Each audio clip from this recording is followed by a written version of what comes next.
بسم الله الرحمن الرحيم، والصلاة والسلام على أشرف المرسلين سيدنا محمد عليه أفضل الصلاة والسلام. النهاردة هنعمل طريقة عمل الصدوق اسكندراني. ادي نص كيلو صدوق ولا نص كيلو أو الكمية اللي انت عايزاها.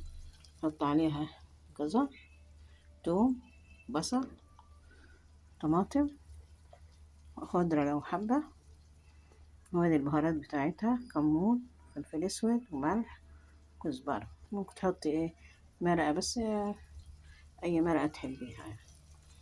ادي هو طبيعي الواحد ما يحطوش دهون كتيرة، لأن هو بيسرد الدهن بتاعه. زي ما انتم شايفين كده شوحه آخر تشويحة كده. خلاص، بعد ما خدناه التشويحة ديت هنضيف له الجزر، عشان الجزر بياخد وقت، والبصل. تمام. حطينا البصل والجزر عشان بياخد برضه وقت تتبيل. ماشي، تتبلوهم مع بعض، والثوم، وناخدوهم تشويحة كده.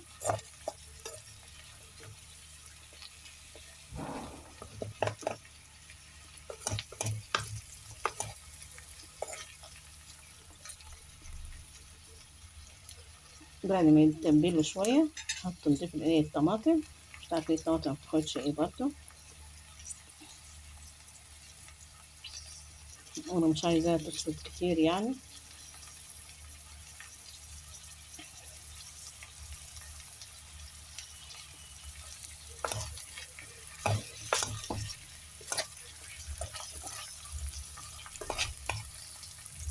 شوحوها كده.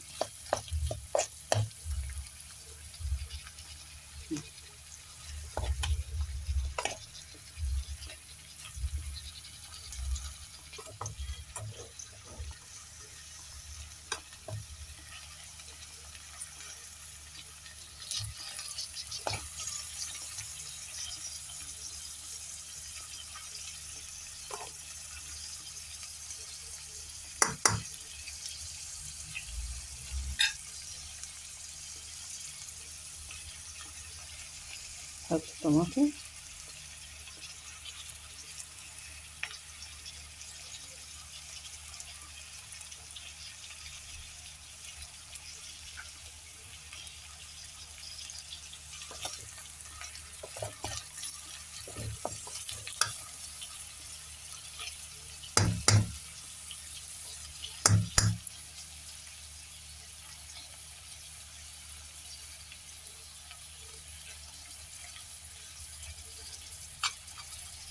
ناخدها تشويحة بقى كده مع بعضيها.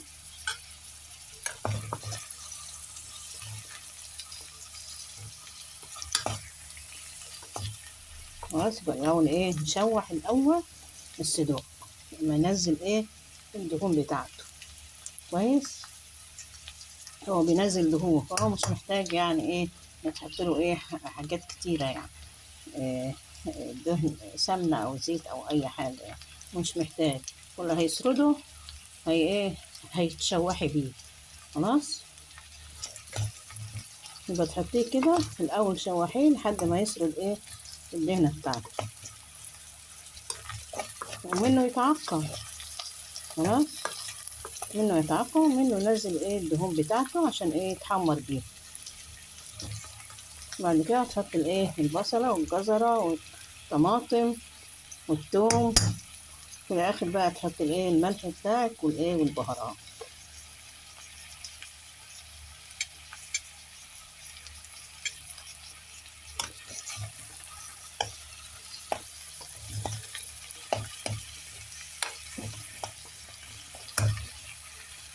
عشان ريحة جميلة وتحفة. ده الصدوق الاسكندراني، احنا بنعمله كده يعني. انا مش عارفة انتوا من اي بلد بتعملوه ازاي، مش عارفة.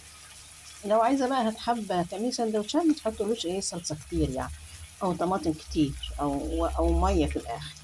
خلاص، لو هتعملي سندوتشات. لو هتعمليه بقى مع الرز، رز أبيض أو رز بشعرية أو غيره، هتكتري الصوص بتاع الطماطم يعني. ممكن تحطي لها شوية صوص عشان تحطي على الرز كده.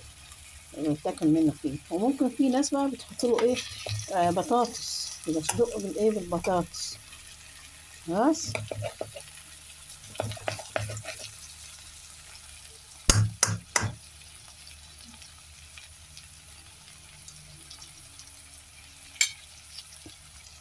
بعد ما شوحناه بقى شوية كده مقرب على السوا، هنحط الايه البهارات بتاعتنا: كمون، فلفل اسمر، ملح، كزبرة، وهكذا.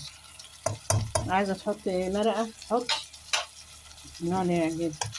بس أصلا هو مش محتاج صدوق محطوط بهاراته، ما تكتريش يعمل بهارات يعني عشان ما يديكيش طعم يقلب على طعم تاني يعني.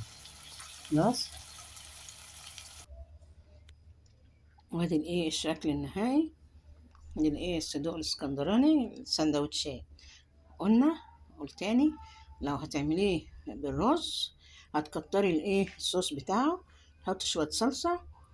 خلاص، وتكتريها يعني وتحطي لها ايه شوربة او مية او اي حاجة. خلاص. لكن ده عشان ايه انا عاملاها جاف شوية عشان ما يسرطش في الايه السندوتشات. خلاص. تعالي كله معانا، او تغمسي بيه او كده زي ما انت عايزة بقى. لكم منا جزيل الشكر والاحترام. انتوا ناسينا خالص. كل سنة وانتم طيبين. يلا يا حلوين، يلا يا حلوة انت وهي ولا هو. شكرا لكم.